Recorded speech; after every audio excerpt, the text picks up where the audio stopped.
이번 국감을 통해서 제가 가장 수확을 얻었다는 KTX 문제를 거론시킨 거 아닌가 싶습니다. 사실 KTX 역사 문제를 가지고 그중에 마치 세종시의 시 차원의 문제로만 바라보는 그런 시각이 있었다면 이번 국감을 통해서 이게 세종시의 지역 문제가 아니고 국가적 문제로 검토돼야 되고 추진돼야 된다라는 인식의 단계를 높인 것에 저는 성과가 있었다고 보고 저는 또 그래야 된다고 생각을 해왔었죠. 이제까지는 세종시에도 KTX 역사가 하나 있었으면 좋겠다라는 것을 세종시 지역 주민들의 편익을 위한 것이냐 이렇게 보는 시각이 있었다면 저는 그게 아니라는 거죠. 그 세종시에 우리 남쪽에 세종 역사가 이제는 필요할 때가 됐다. 국회의사당이 2027년이나 8년도에 확실하게 오는 걸로 지금 로드맵이 확정이 됐고 대통령 집무실도 그렇게 윤석열 대통령이 당선된 뒤에 확정적으로 그 범정부 추진안까지 구성을 해서 국회의사당 우리가 국회 분원 설치할 적에도 마치 여야 간의 이 대결 구도, 정쟁 구도로 자꾸만 이끌어갔던 그런 그 분위기 속에 제가 매우 안타깝게 생각한 적이 있거든요. 이건 여야 간의 문제가 아니다. 세종시의 내지는 충청권 국회의원 그때 국민의힘 국회의원 중에 국회 분원한다는 걸 누가 반대하더냐. 이건 지역 간의 문제지 여야 간의 문제를 정쟁으로 삼을 문제는 아니다. 라고 나는 생각을 하고 있습니다. 이번에도 그 제주도 출신 송계호 의원께서 그렇게 얘기했다 해서 민주당은 반대다. 또는 국민의힘은 지지다. 이렇게 여야 대결 구도로 이걸 바라볼 것은 아니고 충북 지역에서도 모르긴 몰라도 국민의힘이 됐든 민주당 힘이 됐든 지역의 입장에서 볼 적에 어떤 태도를 취할지 그건 우리가 여야 간의 문제로 볼 문제가 아니지 않습니까? 그래서 이 문제만큼만은 국가적 차원에서 여야를 떠나서 좀 추진하고 지원해 주셨으면 좋겠고 우리 세종시라면 국회의원들뿐만 아니라 또 국민의힘 또 민주당 세종시 모든 우리 시민들의 총력을 기울여서 함께 이걸 추진하고 성공시켜야 될 일이다. 저는 그렇게 생각을 하고 그렇게 요청을 하고 싶습니다. 국감 질의가 있었지만 제가 세 가지 문제에 대해서 좀 강한 톤으로 말씀드렸다 합니다. 첫째는 이 KTX 세종 역사 문제고요. 이 KTX 세종 역사는 우리 시민뿐만 아니라 대전의 유성구의 35만 시민, 나아가서 대전 시민도 세종시 KTX 역사 이 신설에 대해서 굉장히 적극적으로 기대하는 그런 분위기다라는 말씀도 드렸고, 그리고 국회 또 대통령 집무실뿐만 아니라 이런 부분에 대해서 체감 안 하시는 것 같은데 중이용 가속기 과학 비즈니스 벨트가 바로 신동 중곡 지역의 완성이 되지 않습니까?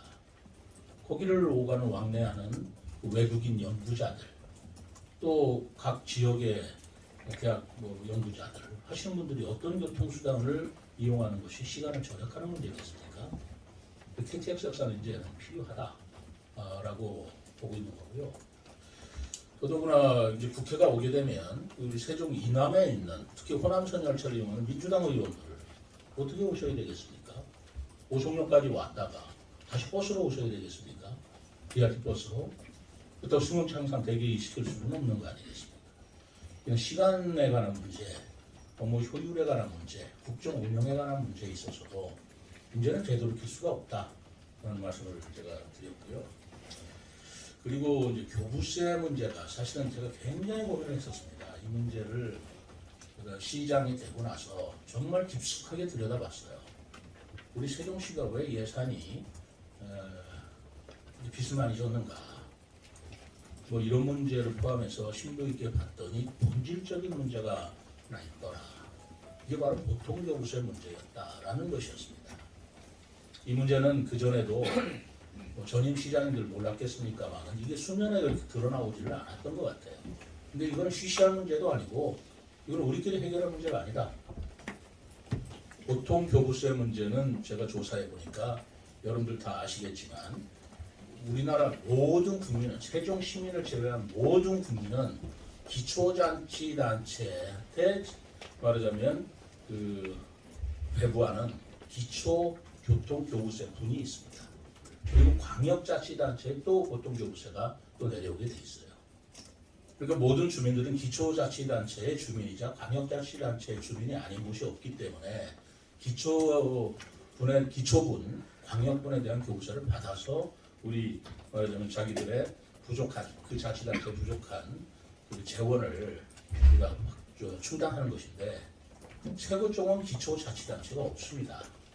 없다 보니까 기초자치단체에 내려오는 교통교부세가 16개 항목 중에 5개 항목밖에 인정이 안 되고 나머지 11개 항목에 대한 기초교부세는 우리가 못 받고 있는 상황이에요. 근데 그거를 기초자치단체가 없으니까 이제 기초자치단체 수요분을 정확하게 계산할 수가 없어서 이제까지는 두리뭉실하게 이제 세종시법 특별 조항을 통해서 2023년까지 교부세 전체 총액의 25%를 더 얹어주는 것으로 이렇게 해결해 왔다라는 식으로 이 문제가 그냥 넘어가고 있었는데 25%를 추가해서 얹어주는 이 문제도 2023년 내년이면 끝납니다. 한시기준으로 돼 있더라고요.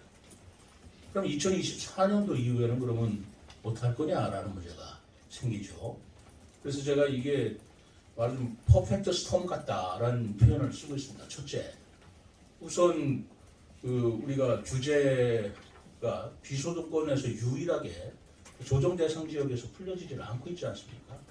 그러다 보니까 아파트 거래가 지금 굉장히 어렵게 되고 거의 절벽에 가깝게 거래가 둔화되고 있고 아파트 거래가 둔화되고 있으니까 우리가 세원으로 삼았던 취득세, 등록세, 지방세가 덜 거치고 있고 매우 급격하게 감소되고 있는 거죠. 그리고 두 번째로는 그런 부족한 재원을 교부세를 통해서 우리가 말하자면 충당을 받는 건데 보전을 하는 건데 교부세마저도 23년에는 보통교부세분마저도 다 끊어준다. 거기에다가 지금 75%까지 진전이 됐습니다만 행복도시건설청이 공공시설을 지면 우리 세종시에 이관을 하고 있습니다. 이제 점점 행복도시의 업무가 세종시로 옮겨오는 거죠. 공공시설 이관해 주는 건 좋지만 거기에 대한 유지관리비를 전혀 보존해 주지 않고 있습니다. 이 예산이 2030년 기준으로 볼 때 2,500억이에요. 매년. 그 2,500억이라는 매년 그 유지관리비를 어떻게 우리가 충당할 것이냐의 문제. 세원은 안 들어오고 중앙으로부터의 교부세는 지원이 안 되고 부담해야 될 유지관리비는 점점 늘어나고 이런 삼중 어려움에 처했을 때 우리 세종시가 해야 될 문제는 뭐겠습니까? 그래서 법을 개정해야 된다고 제가 주장한 겁니다. 세종시법을 개정해서라도 보통교부세 문제를 근본적으로 해결해 줘야 된다. 우리 시민들의 입장에서는 얼마나 억울합니까? 그렇지 않습니까? 모든 지역 주민들이 기초자치단체의 주민으로서 다 혜택을 받는 걸 못 받고 있는 거 아니겠어요? 이제 그런 문제를 이제까지 크게 부각되지 않고 거론되지 않았던 것을 이거는 이럴 때가 아니다 싶어서 제가 국감에서 과감하게 말씀을 드렸고 이 부분에 대해서 근본적으로 해결하기 위해서는 세종시 법을 개정해야 될 것이고 이 개정해야 되는 문제는 제가 조만간에 행안부하고 협의를 하려고 합니다. 이 문제가 나는 굉장히 중요한 문제라고 생각하고 이거는 뭐 시의 무슨 재정 운영 이런 차원의 문제가 아닙니다. 우리 시민들의 기초 생활, 또 시민들의 그 주민 생활에 있어서 재정이 뒷받침되지 않으면 어떻게 시민 복지 행정이 이루어지겠어요?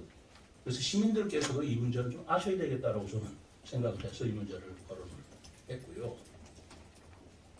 그 다음에 세 번째 문제는 우리 직원 중에 뭐 3명이 극단적인 선택을 했다라는 그런 여러 가지 가슴 아픈 일이 있어서 근본적으로 또 이 문제는 어떻게 들여다봐야 되나 해서 제가 많이 연구를 했습니다만 조직문화 혁신 TF를 만들어서 우리 자체 조직 문화도 우리가 바꾸어 나가야 되겠다.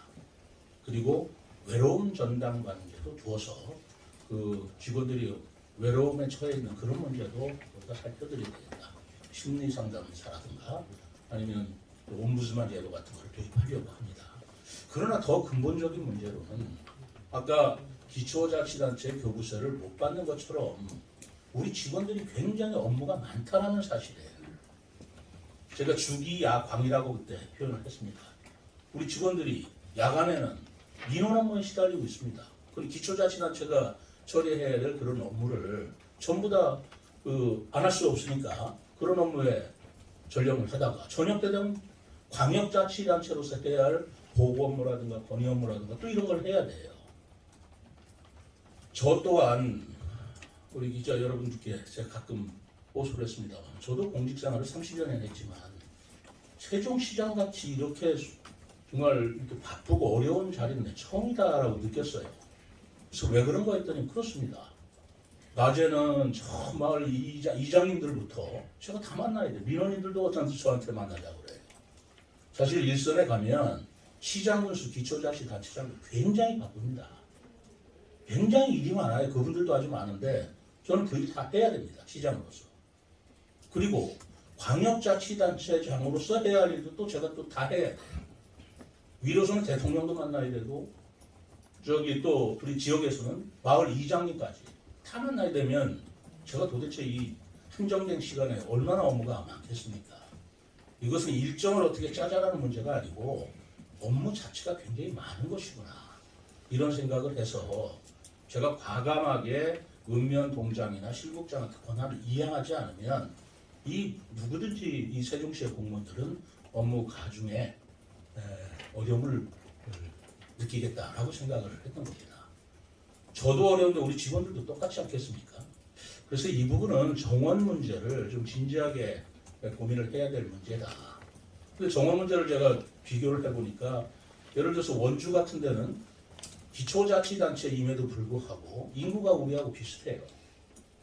근데 공무원 수는 우리하고 그것도 비슷해요. 우리는 광역 업무를 하고 있는 데 아닙니까? 그렇기 때문에 이 증원이나라는 문제를 이 세종특별자치시라는 실정에 맞도록 자율권을 주도록 해야 옳지 않겠는가. 그리고 일이 많은 사람은 좀 일을 배분해서 직원들이 좀 여유 있게도 하고 효율적 있게 일을 처리하게 해줘야 되겠다라는 생각이고, 그래서 정원이 늘어나면 그것은 공무원 수에 따라서 보통 교육세에서 내려옵니다. 거기에 대한 인건비가 보전이 돼야 되고 해야 우리 직원들도 안정된 가운데 일을 할 수 있고 우리가 단층제라는 효율성도 살릴 수 있다고 저는 생각을 하고 있어요. 그래서 제가 세 가지를 그때 강조했던 것인데, 하나는 KTX 역사, 또 하나는 이런 교부세 문제 재정에 관한 문제, 그리고 세 번째는 행정 체계, 그 공무원들의 증원 문제, 이런 부분을 국감에서 과감하게 제가 말씀을 드렸고, 이 말씀을 드린 이상은 이걸 국가와 함께 제도적인 개선을 하도록 노력을 할 생각입니다. 재정에 관한 부분의 세 가지는 지금 그걸 저는 어떤 방향이다라고 말씀드리기는 그렇고요. 이 세 가지 다 가능한 방법이고 제가 이거를 좀 집중적으로 힘들게 연구하려고 합니다. 행안부에서도 이 부분에 대해서는 이미 여러 세종특별자치시에 대한 그 용역 내용 중에 들어가 있습니다. 그 재정 부분을 정액제로 할 건지 정률제로 할 건지 아니면 기초부를 더 인정을 받을 건지 하는 것은 그건 좀 더 깊은 연구를 통해서 우리가 제시를 하도록 할 거고요. 행정 문제도 그렇습니다. 그 구를 주는 게 구를 두면 제주는 지금 4개 시군이 있어요. 제주 속에 도시 다 있는데 우리도 그럼 시군을 옛날같이 뭐 영기구를 부활시킬 거냐? 그건 좀 물리적으로 어렵죠. 왜냐하면 그러기 위해서는 또 요건이 필요해요. 구라고 그러면 인구 30만인가요? 15만인가요? 그 인구 30만인가요? 그 요건이 돼야 되는 뭐 그런 문제도 있어서 그거는 우리가 지금 2030년까지 가면 제가 이전 선포식 때 보여드렸습니다. 인구 69만까지 우리가 가능할 것이다. 그러나 인구 70만이 넘어서면 그때 가서 구 문제라든가 하는 것은 우리가 별도 검토할 문제고, 저는 우선 시급한 게 출장소 문제 아닌가 생각을 하고 있습니다.